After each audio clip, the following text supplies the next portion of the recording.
എൻ്റെ ഒരു പക്ഷം ദാവീദാണ് സംഗീതം എഴുതിയതെന്ന് അതിന്റെ തലക്കെട്ടിൽ കാണുന്നുണ്ട്, ശരിയാണ്. പക്ഷെ എങ്കിൽ പോലും ഞാൻ മനസ്സിലാക്കുന്നത് എഴുതിയത് ദാവീദ് അല്ല എന്നുള്ളതാണ്. ദാവീദിന് വേണ്ടി മറ്റാരോ എഴുതി.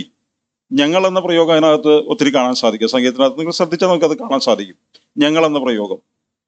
അപ്പൊ ഈ ഞങ്ങൾ എന്ന പ്രയോഗം എന്ന് പറയുന്നത് ദാവീദിന് വേണ്ടി ദൈവത്തോട് സംസാരിക്കുന്ന പ്രജകളെ കുറിച്ച്, അല്ലെങ്കിൽ ദാവീദിന്റെ ഏറ്റവും അടുത്ത് നിൽക്കുന്ന ആളുകളൊക്കെ വേണ്ടി, അതാണ് അഭിഷിക്തന് വേണ്ടി എന്ന് പറയുന്ന വാക്കുകളൊക്കെ അവിടെ വരാൻ കാരണം. ഓക്കെ, വേദപുസ്തകത്തിന്റെ ഒരു എന്താ പറയുക, അതിന്റെ ഒരു പ്രത്യേകത എന്ന് പറയുന്നത് നമ്മളോട് മുഖാമുഖമായിട്ട് സംസാരിക്കുന്ന പോലെ നമുക്ക് തോന്നും. നമ്മളോട്, അതാ കർത്താവിന്റെ ദാസൻ ഇവിടെ എടുത്തു പറഞ്ഞ സംഭവം. അഭിഷിക്തൻ എന്നൊക്കെ പറയുമ്പം അത് നമ്മളോട് സംസാരിക്കുന്ന പോലെ, കഷ്ടതകളെ കുറിച്ച് സംസാരിക്കുമ്പോൾ, പ്രതികൂലങ്ങളെ കുറിച്ച് സംസാരിക്കുമ്പോൾ അത് നമ്മുടെ പ്രശ്നങ്ങൾ കൂടെ ആണെന്നുള്ള നിലവാരത്തിലൊക്കെ നമ്മോട് സംസാരിക്കുന്നത് പോലെ, അതാണ് ബൈബിളിന്റെ പ്രത്യേകത എന്ന് പറയുന്നത്. ബൈബിൾ ലോകത്തിലെ ജനങ്ങളെ ആകർഷിക്കുവാനുള്ള കാരണം അത് തന്നെയാണ്. വ്യക്തിപരമായിട്ട് നമ്മളോട് ഇടപെട്ടുകൊണ്ടിരിക്കും. അത് വ്യത്യസ്തമായിട്ടുള്ള ഒരു, മറ്റേത് ഗ്രന്ഥങ്ങളെ നോക്കി കഴിഞ്ഞാലും അതിനേക്കാളൊക്കെ വ്യത്യസ്തമായിട്ട് നിൽക്കുന്നതിന്റെ കാരണം അതാണ്. നമ്മളോട് വ്യക്തിപരമായിട്ട് സംസാരിക്കുന്ന ഒരു ഗ്രന്ഥമാണ് വിശുദ്ധ വേദപുസ്തകം. അതുകൊണ്ട് തന്നെയാണ് നമ്മൾ അനുദിനവും വിശുദ്ധ വചനം വായിക്കണം, ബൈബിൾ വായിക്കണം, നമ്മൾ അതിനെക്കുറിച്ച് മനസ്സിലാക്കണം, ധ്യാനിക്കണം. എൻ്റെ ഏറ്റവും കടന്നൊരു പ്രയോഗമാണ് മെഡിറ്റേഷൻ എന്ന് പറയുന്നത്. അതിനെക്കുറിച്ചൊക്കെ ഞാൻ പലപ്പോഴും ഇവിടെ പറഞ്ഞിട്ടുണ്ട്. മെഡിറ്റേഷൻ നമ്മൾ ചെയ്യാൻ നമുക്ക് സാധിക്കുന്നില്ലെങ്കിൽ വളരെ ബുദ്ധിമുട്ടാണ്. അതായത് വിശുദ്ധ തിരുവെഴുത്തുകളെ കുറിച്ച് മനസ്സിലാക്കുവാൻ വളരെ ബുദ്ധിമുട്ടാണ്. പണ്ടൊക്കെ ആ പദം കേൾക്കുമ്പോൾ തന്നെ എനിക്ക് വളരെ അലർജി ആയിരുന്നു. ധ്യാനിക്കുക എന്നൊക്കെ പറഞ്ഞു കഴിഞ്ഞാൽ എനിക്ക് അത് കേൾക്കുമ്പോൾ വളരെ അലർജി ആയിരുന്നു എനിക്ക്. പക്ഷേ ഞാനതിനെ എൻ്റെ ജീവിതത്തിന്റെ ഒരു ഭാഗമാക്കാൻ തുടങ്ങിയപ്പോൾ അതൊരു സ്പിരിറ്റായിട്ട് മാറി. എന്ന് വെച്ച് കഴിഞ്ഞാൽ അത്രയും ആസ്വാദ്യകരമായ ഒരു നിലവാരത്തിലേക്ക് എനിക്ക് അതിനെ കാണുവാൻ കൊണ്ട് സാധിച്ചു. അപ്പോൾ അതുകൊണ്ട് അത് നമ്മുടെ ജീവിതത്തിൽ വളരെയധികം പ്രയോജനം ചെയ്യുന്നുണ്ട് മെഡിറ്റേഷൻ എന്ന് പറയുന്നത്. ഇപ്പം സങ്കീർത്തനങ്ങളാകട്ടെ, വിശുദ്ധ തിരുവെഴുത്തിലെ മറ്റു ഏത് ഭാഗങ്ങളൊക്കെ ആവട്ടെ, അതൊക്കെ നമ്മളെ ധ്യാനിക്കണം. ശരിക്കും പറഞ്ഞാൽ ദൈവവുമായിട്ടുള്ള ഒരു അഭേദ്യമായ ബന്ധത്തിലേക്ക് വരികയാണ് ധ്യാനം എന്ന് പറയുമ്പോൾ. ദൈവത്തോടുള്ള ഒരു, ശരിക്കും പറഞ്ഞാൽ ഡയറക്റ്റ് ഒരു ബന്ധം നമ്മൾ അതിലൂടെ സ്ഥാപിച്ചെടുക്കുകയാണ്. മറ്റൊന്നും നമ്മളെ ശ്രദ്ധയിലേക്ക് പോകുന്നില്ല. നമ്മൾ തിരുവചനം ധ്യാനിക്കുക എന്ന് പറഞ്ഞു കഴിഞ്ഞാൽ, അല്ലെങ്കിൽ ധ്യാനിക്കുക എന്നൊക്കെ പറഞ്ഞു കഴിഞ്ഞാൽ ദൈവവുമായിട്ടുള്ള റിലേഷൻഷിപ്പിനെ വിഘ്നം വരാതെ ഒരു വ്യത്യസ്തമായ സാഹചര്യത്തിലൂടെ അല്ലെങ്കിൽ അറ്റ്മോസ്ഫിയറിലൂടെ നമ്മൾ പോവുക എന്നുള്ളതാണ്. ഓക്കെ, ഞാൻ പറഞ്ഞു വന്നതിന്റെ കാര്യം, നമുക്കെല്ലാം ആ ഒരു ആധ്യാത്മിക ബന്ധം നമുക്ക് എപ്പോഴും ഉണ്ടായിരിക്കും, ദൈവത്തോടുള്ള ബന്ധം നമുക്കുണ്ടായിരിക്കണം. ഓക്കെ, എല്ലാ പ്രിയപ്പെട്ടവരെയും ഒരിക്കൽ കൂടി ഞാൻ എല്ലാവരും ഓർത്ത് ഞാൻ ദൈവത്തെ സ്തുതിക്കുകയാണ്. നമ്മുടെ സബ്ജക്റ്റ് യുഗാന്ത്യശാസ്ത്രം അല്ലേ? യുഗാന്ത്യശാസ്ത്രത്തിലൂടെ നമ്മൾ പോയിക്കൊണ്ടിരിക്കുകയാണ്. ശരിക്കും പറഞ്ഞാൽ പ്രത്യേകിച്ച് ഈ കാലഘട്ടത്തിൽ അത് വിശദീകരിക്കേണ്ട സംഭവങ്ങളൊന്നുമില്ല, എല്ലാവരും ശ്രദ്ധിച്ചുകൊണ്ടിരിക്കുന്ന മനസ്സിലാക്കുന്ന കാര്യങ്ങളാണ്. പക്ഷെ അതിന്റെ പ്രത്യേകത എന്താണെന്ന് വെച്ച് കഴിഞ്ഞാൽ, നടന്നുകൊണ്ടിരിക്കുന്ന കാര്യങ്ങളെ കുറിച്ച് വിശുദ്ധ ബൈബിളിൽ ഏകദേശം 2000 വർഷങ്ങൾക്ക് മുൻപേ തന്നെ ആ കാര്യങ്ങളെ കുറിച്ച് വളരെ കൃത്യമായിട്ട് എഴുതി വെച്ചിരിക്കുന്നു എന്നുള്ളതാണ് ബൈബിളിന്റെ ഒരു പ്രത്യേകത. മറ്റു ഗ്രന്ഥങ്ങളിലൊന്നും നമുക്ക് അങ്ങനെ കാണുവാൻ കൊണ്ട് സാധ്യമല്ല. അവകാശപ്പെടുന്നവരൊക്കെ പലരും ഉണ്ട്, പക്ഷെ വളരെ കൃത്യമായിട്ട് ലോകത്തിൽ എന്ത് സംഭവിക്കണം എന്നുള്ള കാര്യത്തെക്കുറിച്ച് വളരെ കൃത്യമായി എഴുതി വെച്ചൊരു പുസ്തകമാണ് വിശുദ്ധ തിരുവെഴുത്ത് എന്ന് പറയുന്നത്. അതുകൊണ്ടാണ് അതിന്റെ പ്രയോറിറ്റി ഈ കാലഘട്ടത്തിൽ അക്രൈസ്തവരായിട്ടുള്ള ആളുകൾ പോലും അതിനെ പബ്ലിക്കായിട്ട് എടുത്തു പറയാനുള്ള കാരണം. ക്രൈസ്തവരെക്കാൾ കൂടുതൽ അക്രൈസ്തവരായിട്ടുള്ള ആളുകളാണ് ഇപ്പോഴിതിനെ ഹൈലൈറ്റ് ചെയ്യുന്നതൊക്കെ. അപ്പം ഇപ്പോൾ നടക്കുന്ന സംഭവ വികാസങ്ങളെ കുറിച്ച്, ലോക സംഭവങ്ങളെ കുറിച്ചൊക്കെ അവർ എടുത്തു പറയുമ്പോൾ അവർ പറയുന്നത്, എൻ്റെ വിഭാഗത്തിൽപ്പെടുന്ന ആൾക്കാർ ഞങ്ങളെ അവഗണിക്കുകയോ തിരസ്കരിക്കുകയോ ചേർക്കുകയോ ചെയ്യട്ടെ, അത് ഞങ്ങൾക്ക് വിഷയമല്ല. പക്ഷെ ബൈബിൾ എന്ന് പറയുന്നത് അതൊരു മഹാസത്യമാണ് എന്നുള്ളതാണ് അക്രൈസ്തവരായിട്ടുള്ള ആളുകൾ പോലും സമ്മതിക്കുന്നത്. ഓക്കെ, അപ്പൊ ക്രൈസ്തവരായ നമ്മൾ എത്രമാത്രം ഇതിനെ ചേർത്ത് പിടിക്കുന്നുണ്ട്, നമുക്കതിനെ മനസ്സിലാക്കാൻ സാധിക്കുന്നുണ്ട് എന്നുള്ളത് കൂടെ നമ്മൾ വിചിന്തനം ചെയ്യണം. ഓക്കെ, ഞാൻ നമ്മുടെ ആ സബ്ജക്റ്റിന്റെ ഒരു ഭാഗത്തേക്ക് കടന്നു വരാൻ ആഗ്രഹിക്കുകയാണ്. നമ്മൾ കഴിഞ്ഞ ക്ലാസ്സിൽ നമ്മൾ പറഞ്ഞതുപോലെ തന്നെ 4 ഭാഗങ്ങളായിട്ട് നമ്മൾ തിരിച്ചിരുന്നു അല്ലേ? നമ്മുടെ പഠനത്തിന്റെ ഭാഗമായിട്ട് 4 ഭാഗങ്ങളായിട്ട് തിരിച്ചിരുന്നു. ആർക്കെങ്കിലും ഓർമ്മയുണ്ടോ? ആരെങ്കിലും ശ്രദ്ധിച്ചോ? ഒന്ന് ഉറക്കെ പറയാവോ? എന്തായിരുന്നു യുഗാന്ത്യശാസ്ത്രത്തിലെ നമ്മൾ കഴിഞ്ഞ ക്ലാസ് മുതൽ നമ്മൾ ചിന്തിച്ചു വന്നിരുന്ന 4 കാര്യങ്ങൾ, 4 പ്രധാനപ്പെട്ട കാര്യങ്ങൾ. അതിൽ നിന്നാണ് നമ്മൾ വിശദീകരിക്കാനൊക്കെ ആഗ്രഹിച്ചത്. നേരത്തെ വിശദീകരിച്ചു കൊണ്ടിരുന്നതാ, പക്ഷെ നമ്മുടെ നമ്മുടെ മിഷൻ എക്സ്പോ 2025 നമ്മൾ അതിനോട് ബന്ധപ്പെട്ട് വരുമ്പം ബൈബിൾ ക്ലാസ് നമ്മൾ ക്രമീകരിച്ചിരുന്നു. അതിനോടുള്ള ബന്ധത്തിൽ നമ്മൾ ഒന്നുകൂടെ ആ സബ്ജക്റ്റിനെ തീവ്രമായ നിലവാരത്തിലേക്ക് കൊണ്ടുവരാൻ ആഗ്രഹിച്ചു. അപ്പോൾ അതുമായി ബന്ധപ്പെട്ട 4 കാര്യങ്ങൾ, പ്രധാനപ്പെട്ട കാര്യങ്ങൾ നമ്മൾ പറഞ്ഞിരുന്നു. അതിൽ ഒന്ന് പറയാവോ? ആർക്കെങ്കിലും ഒന്ന് പറയാവോ? ഓർമ്മയുണ്ട് ആർക്കെങ്കിലും? സഭ ഒരുങ്ങണം. ഒന്ന്, സഭ ഒരുങ്ങണം. ലോകം ഒരുങ്ങണം. യഹൂദന്റെ ഒരുക്കം, ആന്റിക്രിസ്തുവിന്റെ ഒരുക്കം. 4 ഒരുക്കങ്ങളെ കുറിച്ചാണ് നമ്മൾ സംസാരിച്ചു കൊണ്ടിരുന്നത്.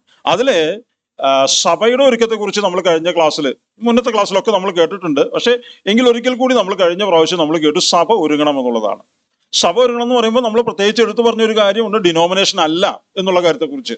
അഥവാ നമ്മളിന്ന് കാണുന്ന ഏതെങ്കിലും ചർച്ചിന്റെ പേരിൽ ലേബലിൽ അറിയപ്പെടുന്ന അതല്ല സഭ എന്ന് പറയുന്നത്. അതൊരിക്കലും സഭയല്ല. അത് ഇവിടെ ഭൂമിയിലെ ഒരു സംവിധാനം മാത്രം. എന്ന് വെച്ച് കഴിഞ്ഞാൽ നമുക്കൊക്കെ ആധ്യാത്മികമായിട്ട് കൂടി വരുവാനുള്ള ഒരു സംവിധാനം മാത്രം. അതേക്കുറിച്ച് പറയുമ്പോൾ ഒരു കാര്യം കൂടെ, എനിക്ക് എൻ്റെ സബ്ജക്റ്റിൽ പോകുമ്പോൾ അത് കൃത്യമായിട്ട് പറയാനുള്ള സാഹചര്യങ്ങളുണ്ട്. പക്ഷെ എങ്കിൽ പോലും ആ സംവിധാനം എന്നുള്ള നിലവാരത്തിലേക്ക് വന്നപ്പോൾ എനിക്കൊരു കാര്യം കൂടെ പറയാതെ മുന്നോട്ട് പോകാൻ സാധ്യമല്ല എന്നുള്ളതാണ്. അപ്പോൾ ഇസ്രായേൽ ജനതയെ സംബന്ധിച്ചിടത്തോളം മരുഭൂമിയിലൂടെ അവരുടെ യാത്ര അത് കുത്തഴിഞ്ഞതാവാതിരിക്കുവാൻ വേണ്ടി സ്വർഗത്തിലെ ദൈവം മോശയ്ക്ക് കാണിച്ചു കൊടുത്ത ഒരു ചിത്രമുണ്ടായിരുന്നു. എന്തായിരുന്നു ആ ചിത്രം? ഇസ്രായേൽ ജനത വഴിവിട്ട ജീവിതം നയിക്കാതിരിക്കുവാൻ വേണ്ടി അവരെ ഒന്നിച്ചു നിർത്തുവാൻ വേണ്ടി ദൈവം രൂപകൽപ്പന ചെയ്ത ഒരു സംവിധാനം. അതെന്തായിരുന്നു? എല്ലാവർക്കും അറിയാം. അറിയാവുന്ന ഒന്ന് പറഞ്ഞേക്കാം, കുഴപ്പമൊന്നുമില്ല. അറിയാവുന്ന നമുക്കെല്ലാവർക്കും അറിയാം, അറിയാത്തതല്ലല്ലോ. നമ്മളെല്ലാവരും അതിനെ കുറിച്ച് പഠിച്ചിട്ടുള്ളതല്ലേ, അല്ലേ?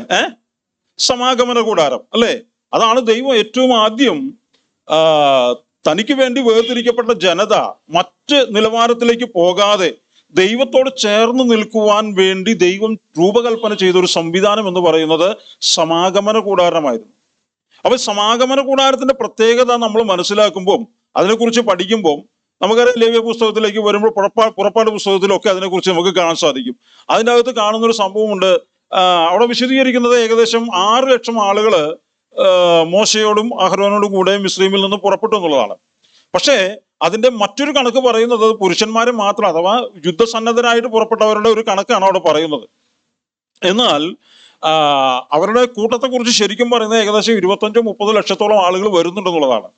അപ്പോൾ ഇവരെ നയിക്കുവാൻ വേണ്ടി ഒത്തിരി ആളുകളൊന്നും ഇല്ല, ക്യാപ്റ്റന്മാരായിട്ട് അല്ലെങ്കിൽ അവരെ നേതാക്കന്മാരായിട്ട് ഒത്തിരി ആളുകളൊന്നും ഇല്ല. അഹരോനും മോശയൊക്കെ തന്നെയുള്ളൂ. പിന്നെ അവരുടെ കൂടെ നിൽക്കുന്ന കുറച്ച് പേര്, വളരെ തുച്ഛമായിട്ടുള്ള ആളുകൾ. പക്ഷെ ഈ 6 ലക്ഷം അല്ലെങ്കിൽ 25 ലക്ഷം വരുന്ന ഇത്രയും പേരെ നിയന്ത്രിക്കുക എന്ന് പറഞ്ഞു കഴിഞ്ഞാൽ അതൊരു, ഇപ്പൊ നമുക്കറിയാം നമ്മുടെ ഈ മുനിസിപ്പാലിറ്റിയുമായി ചേർന്ന് നിൽക്കുന്ന സ്ഥലങ്ങളിലെ ആൾക്കാരെ നിയന്ത്രിക്കുവാൻ, ജനങ്ങളെ നിയന്ത്രിക്കുവാൻ വേണ്ടി ഒത്തിരി സംവിധാനങ്ങളുണ്ട് അല്ലേ? നമ്മുടെ മുനിസിപ്പാലിറ്റി കാര്യാലയത്തിലും അതിനോട് ചേർന്ന പോലീസ് സ്റ്റേഷൻ, അതുപോലെ അതുമായി ബന്ധപ്പെട്ട് നിൽക്കുന്ന വില്ലേജ് ഓഫീസ്, അതുപോലെ മറ്റ് പഞ്ചായത്ത്, അതുമായി ബന്ധപ്പെട്ട് നിൽക്കുന്ന മറ്റു ഓഫീസുകളൊക്കെ നമുക്ക് കാണാം, ഇവർ നമ്മളെ നിയന്ത്രിക്കുവാൻ വേണ്ടി. എന്നതുപോലെ തന്നെ ഈ 25 ലക്ഷം വരുന്ന ആളുകളെ നിയന്ത്രിക്കുവാൻ വേണ്ടി ദൈവം അവിടെ ആക്കി വെച്ച ഒരു വലിയ സിസ്റ്റമായിരുന്നു, ഒരു വ്യത്യസ്തമായ ഒരു സിസ്റ്റമായിരുന്നു സമാഗമന കൂടാരം എന്ന് പറയുന്നത്. ഈ സമാഗമന കൂടാരത്തെ നമ്മൾ ശ്രദ്ധിച്ചു കഴിഞ്ഞാൽ ദൈവം എങ്ങനെയാണ് അവരെ അതിന് ചുറ്റും നിർത്തിയത്, അല്ലെങ്കിൽ അത് കേന്ദ്രീകരിച്ചുകൊണ്ട് എങ്ങനെയാണ് ആ ജനത്തെ നിർത്തിയത് എന്നുള്ള കാര്യത്തെക്കുറിച്ചും നമുക്ക് പുറപ്പാട് പുസ്തകത്തിൽ നിന്നും അതുപോലെ അനുബന്ധമായ ഭാഗങ്ങളിൽ നിന്നൊക്കെ നമുക്ക് മനസ്സിലാക്കാൻ പറ്റും. ഏകദേശം 3 ഗോത്രങ്ങളെ കിഴക്ക്, പടിഞ്ഞാറ്, തെക്ക്, വടക്ക് 4, അഥവാ ഈ സമാഗമന കൂടാരത്തെ ഇങ്ങനെ നിർത്തിക്കൊണ്ട് ഇതിന്റെ 4 വശങ്ങളിലായിട്ട് 3 ഗോത്രങ്ങളെ വെച്ച് ദൈവം അവിടെ സെറ്റ് ചെയ്യുന്നതായിട്ട് നമുക്ക് കാണാൻ സാധിക്കും. ഓരോ കൊടികളും അവർക്ക് കൊടുക്കുന്നതായിട്ട് നമുക്ക് കാണുന്നതിന് സാധിക്കും. അതിന്റെ കീഴിൽ ആ ഒരു നിയന്ത്രണത്തിലാണ് ഇസ്രായേൽ ജനത സമാഗമന കൂടാരവുമായി മുന്നോട്ട് പോകുന്നത്, അല്ലെങ്കിൽ സമാഗമന കൂടാരം എന്ന് പറയുന്ന സംവിധാനവുമായിട്ട് അവർ മുന്നോട്ട് പോകുന്നത്. ഇതാണ് പിൽക്കാലത്തിൽ ഇസ്രായേൽ ജനത കനാൻ നാട്ടിലേക്ക് പ്രവേശിച്ചപ്പോൾ ദാവീദിന്റെ ആഗ്രഹപ്രകാരം ഒരു ദൈവാലയം പണിയുവാൻ വേണ്ടി പ്ലാൻ ചെയ്യുന്നത്. ദാവീദിനെ കൊണ്ട് അത് ചെയ്യാൻ സാധിച്ചില്ല, കാരണം ദൈവം അതിന് കാരണങ്ങൾ പറയുന്നുണ്ട്. ദാവീദിന്റെ കൈകൾ രക്തച്ചൊരിച്ചില് ഉണ്ടായതുകൊണ്ട്, കൈകൊണ്ട് രക്തച്ചൊരിച്ചിലുണ്ടായതുകൊണ്ട് ദാവീദിനെ അത് പണിയാൻ സാധിച്ചില്ല. പക്ഷെ പകരം ശലോമോനെ കൊണ്ട് അത് ചെയ്യിപ്പിച്ചു. ശലോമോനെ കൊണ്ട് ചെയ്യിപ്പിച്ച ദൈവാലയം വളരെ വിചിത്രമായിരുന്നു. അതിന്റെ ആർക്കിടെക്ട് ഒക്കെ എന്ന് പറയുന്നത് എനിക്കും നിങ്ങൾക്കും സ്വപ്നം കാണുവാൻ പറ്റാത്ത നിലവാരത്തിലുള്ള അത്രയും മികച്ച ആർക്കിടെക്ട് ആയിരുന്നു അതിന്റെ ആ നിലവാരം എന്ന് പറയുന്നതൊക്കെ. അതിനെക്കുറിച്ചൊക്കെ യെഹെസ്കേലിന്റെ പുസ്തകത്തിൽ അതിന്റെ അളവുകളെ കുറിച്ചൊക്കെ പറയുമ്പോൾ നമുക്ക് അതിനെക്കുറിച്ചൊന്നും അത്ര ലളിതമായിട്ട് നമുക്ക് മനസ്സിലാക്കാൻ പറ്റാവുന്ന രീതിയിലല്ല അതിന്റെ കാര്യങ്ങളൊക്കെ. പക്ഷേ അപ്പൊ ദൈവം മനോഹരമായിട്ട് ശലോമോനെ കൊണ്ട് ആ പരിപാടി ചെയ്യിപ്പിച്ചതായിട്ട് നമുക്ക് കാണുന്നത് കൂടെ സാധിക്കും. ഇപ്പൊ നേരത്തെ നമ്മൾ ചിന്തിച്ചതുപോലെ ആലയത്തെ കുറിച്ചൊക്കെ നമ്മളിവിടെ പറഞ്ഞു അല്ലെ, കേട്ടു. നമ്മൾ ദൈവദാസനോടെ പറയുന്നതിലൂടെ ആലയം എപ്പോഴും മനോഹരമായിരിക്കണം. ഞാൻ ആ കൺസെപ്റ്റുള്ള ആളാണ്. ആലയം എപ്പോഴും മനോഹരമായിരിക്കണം. എത്രമാത്രം നമുക്ക് മോടി പിടിപ്പിക്കുവാൻ സാധിക്കുമോ അത്രമാത്രം നമുക്ക് അതിനെ മോടി പിടിപ്പിക്കാൻ നമുക്ക് സാധിക്കും, അല്ലെങ്കിൽ ഭംഗിയായിട്ട് നിർത്താൻ. എന്ന് വെച്ച് കഴിഞ്ഞാൽ ഒരുപാട് ഓവറായിട്ട് ചെയ്യണമെന്നുള്ള കാര്യത്തെ കുറിച്ചല്ല, അതിനൊരു മനോഹാരിത, കാണുമ്പോൾ വൃത്തികേടില്ലാത്ത രീതിയിലൊക്കെ നമുക്ക് അതിനെ കൊണ്ടു നടക്കാനും അതുപോലെ ആളുകൾക്ക് ഉൾക്കൊള്ളാൻ പറ്റാവുന്ന രീതിയിലൊക്കെ ആലയങ്ങൾ മനോഹരമാക്കണം. അതിന്റെ എല്ലാ നിലവാരത്തിലും അത് വളരെ ഭംഗിയായിരിക്കണം. അപ്പോ ഇസ്രായേലിനെ സംബന്ധിച്ചിടത്തോളം ശലോമോൻ പണിത ദൈവാലയം, യഹൂദനെ സംബന്ധിച്ചിടത്തോളം ലോകത്തിലെ ആകെ ഒറ്റ ദൈവാലയം മാത്രമേ യഹൂദനെ സംബന്ധിച്ചുള്ളൂ. ആ ദൈവാലയമാണ് യെരുശലേം ദൈവാലയം. ആ ദൈവാലയം പിൽക്കാലങ്ങളിൽ അവരെ കടന്നാക്രമിച്ചു കൊണ്ടിരുന്ന വിദേശ ശക്തികൾ ആ ദൈവാലയം പൊളിച്ചു കളഞ്ഞു എന്നുള്ളതാണ്. യേശുവിന്റെ കാലത്തുണ്ടായിരുന്ന ദൈവാലയം എന്ന് പറയുന്നത് ഈ പൊളിച്ചു കളഞ്ഞ ദൈവാലയം പുനരുദ്ധരിച്ചെടുത്ത ദൈവാലയമായിരുന്നു. ആ പുനരുദ്ധരിച്ചെടുത്ത ദൈവാലയം എസ്രായുടെ നേതൃത്വത്തിലൊക്കെ ആ ദൈവാലയം പുനരുദ്ധരിക്കുന്നത് നമുക്ക് കാണാൻ സാധിക്കും. അതിനുശേഷം വീണ്ടും ആ ദൈവാലയം ആക്രമിക്കപ്പെട്ടു, അത് പൊളിഞ്ഞുപോയി. പക്ഷെ അതിനെ പിന്നെ നിവർത്തിയെടുത്ത് ഹെരോദാവിന്റെ കാലത്ത് 46 വർഷത്തെ ഒരു വലിയ പരിശ്രമത്തിന് ശേഷമാണ് ആ ദൈവാലയം പുനർനിർമ്മിച്ചെടുക്കുന്നത്. ആ ദൈവാലയം കർത്താവ് പറഞ്ഞു ശിഷ്യന്മാര്, അതാണ് നമ്മൾ 24 മത്തായി എഴുതിയ സുവിശേഷം 24-ാം അധ്യായം നമ്മുടെ പഠനത്തോടുള്ള ബന്ധത്തിലൊക്കെ നമ്മൾ ചേർത്ത് പഠിക്കുന്ന ഭാഗങ്ങളൊക്കെ. അപ്പൊ ഈ ദൈവാലയവും പൊളിക്കപ്പെടും എന്ന് കർത്താവ് അവർക്ക് ഒരു മുന്നറിയിപ്പ് കൊടുത്തു. കല്ലിന്മേൽ കല്ല് ശേഷിക്കാതെ ഈ ദൈവാലയം നശിപ്പിക്കപ്പെടും എന്ന് ലോകത്തിന് മുന്നറിയിപ്പ് കൊടുത്തു. ശിഷ്യന്മാർക്ക് മാത്രമല്ല, ലോകത്തിന് കൊടുത്തൊരു മുന്നറിയിപ്പാണ്. ആ ദൈവാലയത്തെ സംബന്ധിച്ച് പറയുമ്പോൾ ഇന്ന് ഏകദേശം AD 70 ആ ദൈവാലയം നേതൃത്വത്തിൽ അത് പൊളിച്ചു കളഞ്ഞ് നീക്കപ്പെട്ടപ്പോൾ, ഒരു കല്ല് പോലും ശേഷിക്കുന്നില്ലാത്ത നിലവാരത്തിൽ അതിനെ പൊളിച്ചു കളഞ്ഞപ്പോൾ കർത്താവ് പറഞ്ഞ ആ കാര്യങ്ങൾ വളരെ അക്ഷരം പ്രതി അവിടെ സംഭവിക്കുകയായിരുന്നു. എന്നാൽ ഇന്നത്തെ കാലഘട്ടത്തിൽ യഹൂദർ കഴിഞ്ഞ 2000 വർഷം ആയിട്ടില്ല, AD 70 എന്ന് പറയുമ്പം 2070 വരുമ്പോഴാണ് 2000 വർഷം ആകുന്നത്. പക്ഷെ അത്രയും കാലം ആയിട്ടും യഹൂദനെ സംബന്ധിച്ചിടത്തോളം ഒരു ദൈവാലയം ലോകത്തിലില്ല എന്നുള്ളതാണ്. അവർക്ക് ദൈവാലയം എന്ന് പറയുന്നത് ലോകത്തിന്റെ ഏതെങ്കിലും ഒരു ഭാഗത്തൊരു ദൈവാലയമല്ല. ശലോമോൻ പണി കഴിച്ച അതേ സ്ഥാനത്ത് തന്നെ അവർക്ക് ദൈവാലയം വേണം എന്നുള്ളതാണ് അവരുടെ ആഗ്രഹം എന്ന് പറയുന്നത്. അപ്പോൾ അത് നിവർത്തിക്കുന്നത് വരെ അവർ ലോകത്തോട് പോരാടിക്കൊണ്ടിരിക്കുന്ന ഒരു കാലഘട്ടത്തിലാണ്, അതിന്റെ സമീപ കാലഘട്ടത്തിലാണ് നമ്മൾ നിൽക്കുന്നത്. ഓക്കെ, ഞാൻ അത്രയും പറഞ്ഞു വന്നതിന്റെ കാര്യം, ആലയത്തെക്കുറിച്ചൊക്കെ നമ്മൾ വിശുദ്ധ തിരുവഴുത്തിലൊക്കെ നമുക്ക് ഒരുപാട് സ്ഥലത്തൊക്കെ നമുക്ക് സങ്കീർത്തനങ്ങളിൽ തന്നെ നമുക്കത് കാണാൻ സാധിക്കും. കുറെ പുത്രന്മാരുടെയൊക്കെ സങ്കീർത്തനം പഠിക്കുമ്പോൾ അവർ പറയുന്നത് എന്താ, ആ ദൈവാലയത്തിന്റെ സെക്യൂരിറ്റി ജോലി ചെയ്യാനെങ്കിലും ഞങ്ങളെ നിയോഗിച്ചിരുന്നെങ്കിൽ, അതായിരുന്നു അവർക്ക് താല്പര്യം എന്നുള്ളതാണ്. കുറെ പുത്രന്മാരൊക്കെ പറയുന്നത് അതിന്റെ പടിവാതിൽക്കൽ നിൽക്കുന്ന സെക്യൂരിറ്റി പണി ചെയ്യാൻ അതെങ്കിലും ഞങ്ങൾക്ക് കിട്ടിയിരുന്ന ഞങ്ങൾ ഭാഗ്യവാന്മാരായിരുന്നു എന്നുള്ളതാണ്. കാരണം നമുക്കറിയാം ദാവീദിന്റെ കാലഘട്ടത്തില് 21 കൂറുകളായിട്ടാണ് അവിടെ ശുശ്രൂഷയ്ക്ക് പുരോഹിതന്മാരെ നിയമിച്ചിരുന്നത്. കാരണം അത്രമാത്രം പുരോഹിതന്മാർ, ലേവി ഗോത്രത്തിൽ നിന്ന് തിരഞ്ഞെടുത്ത പുരോഹിതന്മാർ അത്രമാത്രം ഉണ്ടായിരുന്നു. അപ്പൊ എല്ലാവർക്കും സർവീസ് നടത്താൻ സാധ്യമല്ല. പക്ഷെ ദാവീദ് ഒരു ചിട്ടപ്രകാരം ഒരു കാര്യം ചെയ്തു, 21 കൂറുകളായിട്ട് അവരെ ചിട്ടപ്പെടുത്തി, പുരോഹിതന്മാരെ ചിട്ടപ്പെടുത്തി അവിടെ ശുശ്രൂഷ ചെയ്യാൻ വേണ്ടി. അപ്പൊ അത് നമുക്ക് മനസ്സിലാവുന്നത് ലൂക്കോസിന്റെ സുവിശേഷം നമുക്കത് മനസ്സിലാക്കാൻ പറ്റും. കാരണം സക്കരിയാവിന്റെയും എലിസബത്തിന്റെയും ഹിസ്റ്ററി അവിടെ നമ്മൾ വായിക്കുന്നുണ്ടല്ലോ. ആ ഭാഗത്ത് നമുക്ക് മനസ്സിലാക്കാൻ സാധിക്കും. അബിയാക്കൂർ എന്ന് പറയുന്ന ഒരു കൂറുണ്ട്. 21 കൂറുകൾക്ക് 21 പേരുകളാണ്. ആ 21 കൂർ എന്ന് പറയുന്നത് ഒരു കൂട്ടത്തെയാണ് പറയുന്നത്, പുരോഹിതന്മാരുടെ കൂട്ടത്തെയാണ് പറയുന്നത്. അന്ന് ദാവീദ് നിശ്ചയിച്ചതുപോലെ മൊത്തം ഉണ്ടായിരുന്ന ആ പുരോഹിത വർഗത്തിനെ 21 കൂട്ടങ്ങളാക്കി നിർത്തി അവരായിരിക്കണം ദൈവാലയത്തിൽ ശുശ്രൂഷിക്കേണ്ടത്. എന്നാൽ ഒരു പ്രധാന പുരോഹിതനുണ്ട്, മഹാപുരോഹിതൻ എന്ന് പറയുന്ന ഒരു പുരോഹിതൻ അവരുടെ ഇടയിലുണ്ട്. അത് അവര് ഓരോ കാലഘട്ടങ്ങളും അവർ തിരഞ്ഞെടുക്കുന്നത് പോലെ തിരഞ്ഞെടുത്ത് ആ പുരോഹിതൻ അവിടെ വയ്ക്കും. മറ്റു ശുശ്രൂഷകളൊക്കെ ചെയ്യുന്നത് മറ്റു പുരോഹിതന്മാരാണ്. അത് ആലയത്തിന്റെ എന്തെല്ലാം ശുശ്രൂഷകളുണ്ടോ അതിനെല്ലാം വേർതിരിച്ച് അവരതിനെ ദാവീദ് അതിനെ ഒരു ക്രമമായിട്ട് അവിടെ നിർത്തിയിരുന്നു എന്നുള്ളതൊക്കെ നമുക്ക് അവിടെ നിന്ന് മനസ്സിലാക്കാൻ സാധിക്കും. എന്നാൽ ഇന്ന് യഹൂദനെ സംബന്ധിച്ചുള്ള ഒരു ദൈവാലയം ലോകത്തിൽ ഇല്ല എന്നുള്ളതാണ്. അപ്പൊ ദൈവാലയത്തെ സംബന്ധിച്ച് ഇന്നത്തെ യുഗാന്ത്യശാസ്ത്രവുമായി ബന്ധപ്പെട്ട് പഠിക്കുമ്പോൾ യഹൂദന്റെ ദൈവാലയം ഒരു വലിയ വിഷയമാണ്. യഹൂദനെ സംബന്ധിച്ചിടത്തോളം അവരുടെ ദൈവാലയം വലിയൊരു വിഷയമാണ്. എന്ന് വെച്ച് കഴിഞ്ഞാൽ ഈ കാലഘട്ടത്തിൽ എങ്കിലും അവർക്കൊരു ദൈവാലയം യെരുശലേമിൽ ഉണ്ടാകണം എന്നുള്ളത് ഇസ്രായേൽ ജനതയുടെ വലിയൊരു ആഗ്രഹമാണ്. അപ്പൊ നമ്മൾ ഈ കാണുന്ന ബഹളങ്ങളൊക്കെ നമ്മൾ കാണുമ്പോഴും ഇസ്രായേൽ ജനതയെ സംബന്ധിച്ചിടത്തോളം അവർ നിശ്ചയിച്ച സമയത്തും സന്ദർഭത്തിലും ഒരു ദൈവാലയം പണിയുവാൻ വേണ്ടി അതിന്റെ എല്ലാ സെറ്റപ്പുകളും അവർ ചെയ്തു വെച്ചിരിക്കുകയാണ്. എല്ലാ സെറ്റപ്പുകളും ചെയ്തു വെച്ചിരിക്കുക, ഒന്നും ശേഷിപ്പിച്ചിട്ടില്ല. അവർക്കൊരു ഉത്തരവ് കിട്ടിക്കഴിഞ്ഞാൽ ആ ഉത്തരവ് എന്ന് പറയുമ്പം അവരുടെ ഇഷ്ടത്തിന് അവിടെ പണിയാൻ പറ്റില്ല എന്നുള്ളതാണ് അതിന്റെ ഏറ്റവും വലിയ വിചിത്രമായ സംഭവം. അവരുടെ ലാൻഡ് ആണെങ്കിലും, ലാൻഡ് എന്ന് പറയുന്നുണ്ടെങ്കിലും അവരുടെ സ്വന്തം ഇഷ്ടത്തിന് അവിടെ അത് പണിയാൻ സാധ്യമല്ല. ഇന്നത്തെ രാഷ്ട്രീയ സംവിധാനം അങ്ങനെ ആയിപ്പോയി. ഇപ്പൊ കഴിഞ്ഞ ദിവസങ്ങളിലൊക്കെ നമ്മൾ ട്രംപിനെ കുറിച്ചൊക്കെ നമ്മൾ പറഞ്ഞു. ട്രംപ് 2016 ട്രംപ് പോകുന്ന സമയത്ത് ഭരണത്തിലിരുന്ന ആ കാലഘട്ടങ്ങളിൽ ട്രംപ് ചെയ്തൊരു പരിപാടിയുണ്ട്. മൊത്തത്തില് എന്താ പറയാ, അവരുടെ ഭരണ സംവിധാനത്തിന്റെ സ്ഥിരാകേന്ദ്രം യെരുശലേമായിട്ട് പ്രഖ്യാപിച്ചു. ഞാൻ അന്ന് പറഞ്ഞൊരു ഭാഗമുണ്ട്, യെരുശലേം എന്ന് പറയുന്നത് ഏതെങ്കിലും ഒരു ചെറിയ രാജ്യത്തിന്റെയോ അല്ലെങ്കിൽ ഏതെങ്കിലും ചെറിയൊരു ഭരണ സംവിധാനത്തിന്റെയോ തലസ്ഥാനമായിട്ടല്ല പരിഗണിക്കപ്പെടേണ്ടത്. ലോകത്തിന്റെ തന്നെ ഭരണസ്ഥിരാ കേന്ദ്രമായിട്ട് പരിഗണിക്കപ്പെടേണ്ട ഒരു സ്ഥലമാണ് ജെറുസലേം. അപ്പോൾ അതുകൊണ്ട് ആ ഒരു ചിന്ത കൂടെ നമ്മുടെ മനസ്സിനകത്ത് ഉണ്ടാക്കണം. എന്ന് വെച്ച് കഴിഞ്ഞാൽ ദൈവം ഏകനായി ഭരിക്കുന്ന നമ്മുടെ കർത്താവായ യേശുക്രിസ്തു രണ്ടാമത് വരുമ്പം 1000 വർഷത്തെ ഭരണത്തെക്കുറിച്ച് വിശുദ്ധ തിരുവെഴുത്ത് നമ്മോട് വിളിച്ചു പറയുന്നുണ്ട്. ഈ ഭരണം നടത്തുന്നത് യെരുശലേം കേന്ദ്രമാക്കിക്കൊണ്ടാണ്. അതിന്റെ കീഴിൽ ഞാനും നിങ്ങളൊക്കെ ചെറിയ ചെറിയ ഭരണകർത്താക്കളാണ്. എനിക്ക് നിങ്ങൾക്കൊക്കെ റോളുണ്ട്.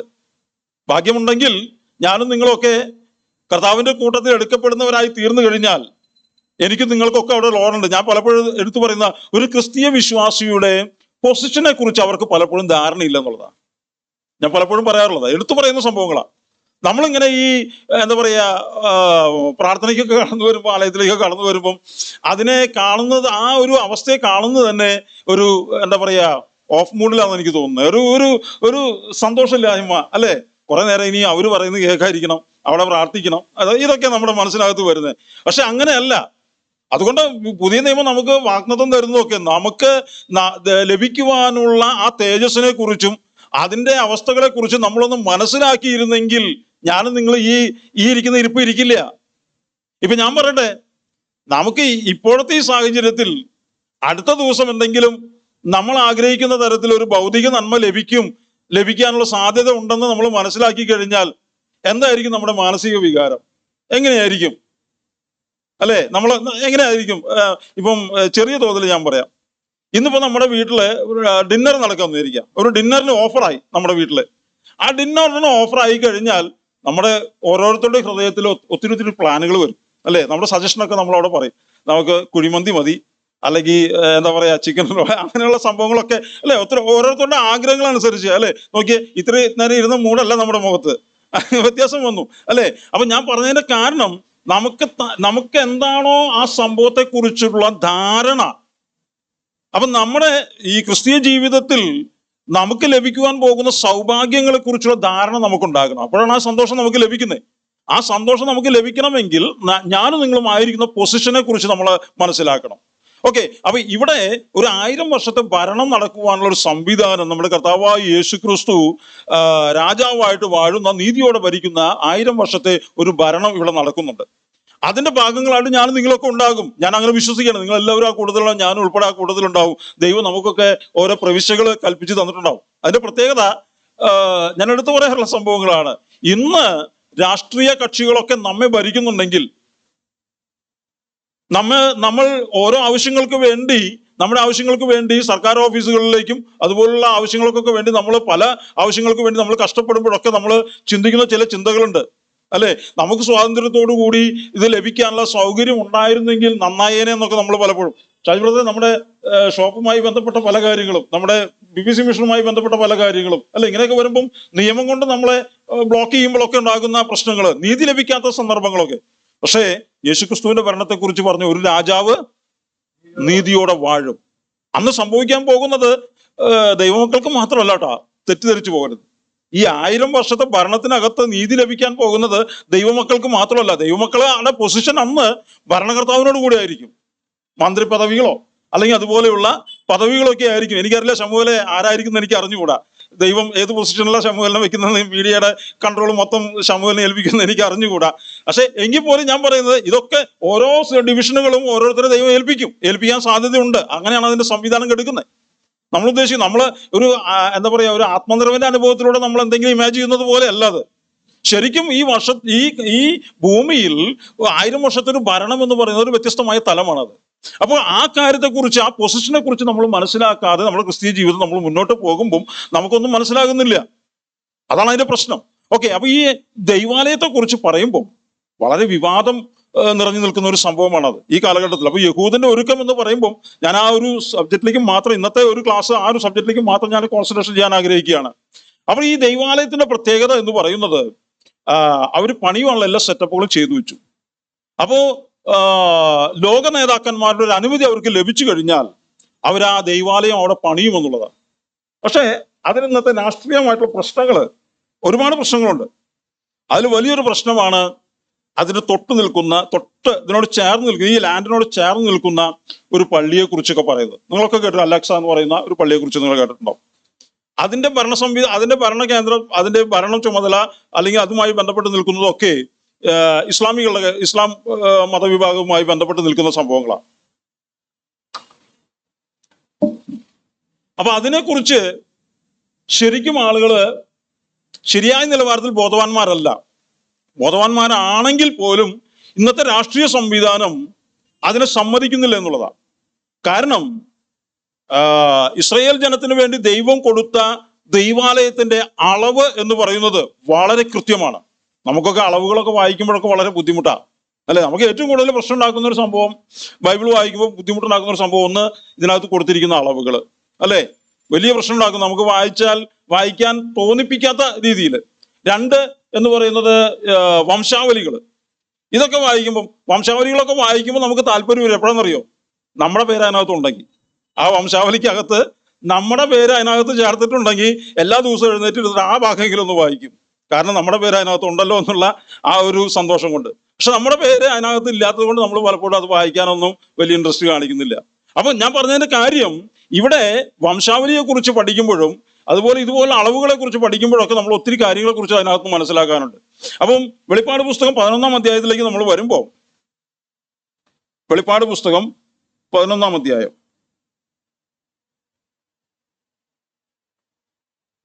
അതിനൊന്നു മുതലുള്ള ഭാഗങ്ങളൊന്ന് വായിക്കാം. ആ ആ ആ ആ ആ ആ മൊത്തത്തിലൊരു അളവ് അവിടെ ദൈവം സെറ്റ് ചെയ്യുകയാണ്. യോഹന്നാനാണ് ഇത് കാണിച്ചു കൊടുക്കുന്നത്. അപ്പോസ്തലനായ യോഹന്നാന് ഈ ദർശനത്തെ കുറിച്ച് കാണിച്ചു കൊടുക്കുകയാണ്, അല്ലേ? ഓക്കെ, പിന്നെന്താ പറയുന്നത്? 2-ാമത്തെ വാക്യത്തിലേക്ക്, ആ അളക്കാതെ വിട്ടേക്കാം. നോക്കുക, ദൈവം സ്ട്രക്ചർ ചെയ്തിട്ടുള്ള, ദൈവം വരച്ചു കൊടുത്തിട്ടുള്ള അല്ലെങ്കിൽ ദൈവം കാണിച്ചു കൊടുത്തിട്ടുള്ള ദൈവാലയത്തിന് 2 പ്രാകാരങ്ങളുണ്ട്, അല്ലേ? എങ്ങനെയാ 2 പ്രാകാരങ്ങൾ നമ്മൾ തിരിച്ചറിയുന്നേ? 2 പ്രാകാരങ്ങൾ നമ്മൾ എങ്ങനെയാ തിരിച്ചറിയുന്നേ? പോട്ടെ, സമാഗമന കൂടാരത്തെ കുറിച്ച്, അതിന്റെ പാർട്ടുകളെ കുറിച്ച് നമ്മൾ പഠിച്ചിട്ടുണ്ട്, അല്ലേ? പഠിച്ചിട്ടുണ്ട്. എന്തൊക്കെയാ അതിന്റെ പാർട്ടുകൾ, അതിന്റെ ഭാഗങ്ങൾ എന്തൊക്കെയാ? സമാഗമന കൂടാരത്തിന്റെ ഭാഗങ്ങൾ ആ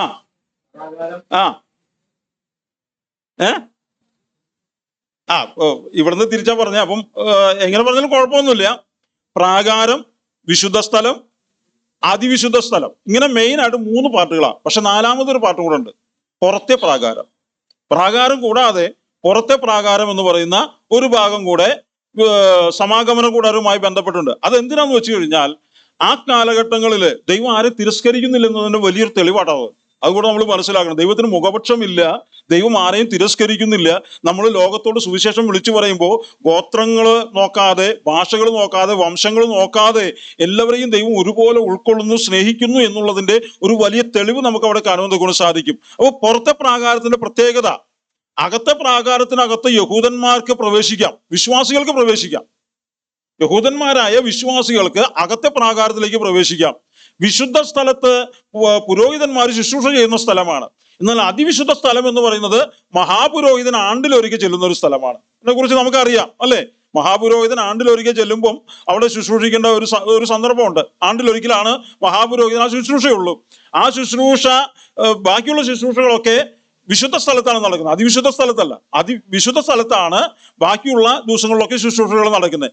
ഇത് വിശ്വാസികൾ നിൽക്കുന്നത് പ്രാകാരത്തിലാണ്, ഈ ശുശ്രൂഷകളുമായി ബന്ധപ്പെട്ട് നിൽക്കുന്നത് പ്രാകാരത്തിലാണ്.